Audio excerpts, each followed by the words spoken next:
They didn't love you, they studied you, and once they learned you, they tried to replace you. Let's talk about the theft that you didn't see coming. See, there's something that no one warns you about when you get involved with a narcissist. They don't just abuse you, they study you. They watch how you speak, how you dress, what you believe, what you value, what makes people trust you. And I'm going to tell you, at first it feels flattering. Like, finally, someone gets you. But I'm going to tell you, that wasn't connection. That, my good friend, was data collection.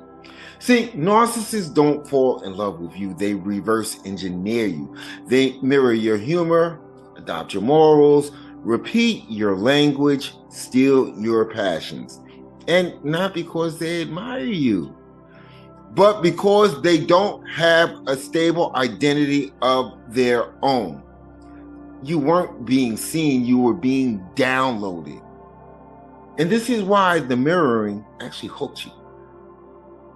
You weren't drawn to them, you were drawn to yourself, reflected back at you. The empathy, the depth, the values, the emotional intelligence, that was all you. They just wore it. That's why it felt rare. That's why it felt intense. That's why it felt like destiny. But it wasn't alignment. It was identity theft. So before they break you down, they have to get close. Before they control you, they have to resemble you. So they became the partner who finally understands. The friend that thinks like you. The person who shares your soul. But listen very carefully. They didn't share your values, they borrowed them. And borrowed things, they can be weaponized. Mirroring isn't connection. It's how someone without an identity borrows yours. So once the mirroring hooks you, the next phase begins. And this is where it gets devious. See, they start competing with you, but quietly. They repeat your ideas, then take credit. They adopt your style, then criticize yours.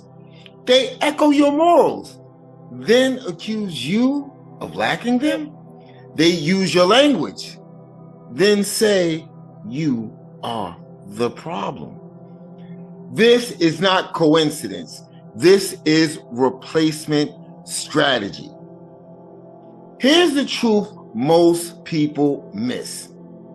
They couldn't just copy you. They had to diminish you.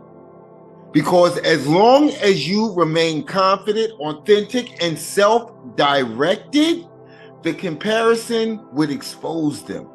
So they chipped away. Subtle digs, a little bit of gaslighting, a little bit of rewriting history, questioning your memory, undermining your confidence. See, they didn't want to be with you. They wanted to be you without competition. And most people miss this, but this is the most dangerous part. At some point, you start shrinking, second guessing yourself, explaining yourself too much, losing your voice, dimming your intuition. And here's the wild part. While you were disappearing, they were expanding, using your energy, using your insight, using your emotional labor. See, they didn't grow on their own. They grew by consuming you. That empty feeling, that sense of being erased, that was not in your head. You were being talked over, redefined, reframed, stripped of authorship over your own life. That's why leaving felt like you're losing yourself. Because they had been essentially wearing pieces of you the whole freaking time. To become you, they had to make you doubt yourself. Erasure always follows imitation. Now, here's the part that puts the power back where it belongs. They copied you, but they could never be you. Because what they stole was surface level style, language, mannerisms, beliefs they didn't live. They don't have your conscience. They don't have your consistency. They don't have your depth, your capacity to grow without stealing. See, they can mimic behavior. They cannot replicate essence. And this is why they collapse after you leave. See, when you walked away, something broke. Not in you. It broke in them. Because the source was gone.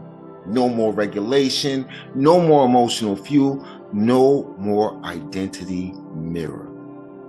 That's why they spiral. That's why they smear you. That's why they try to replace you fast. They're not healed. They're scrambling.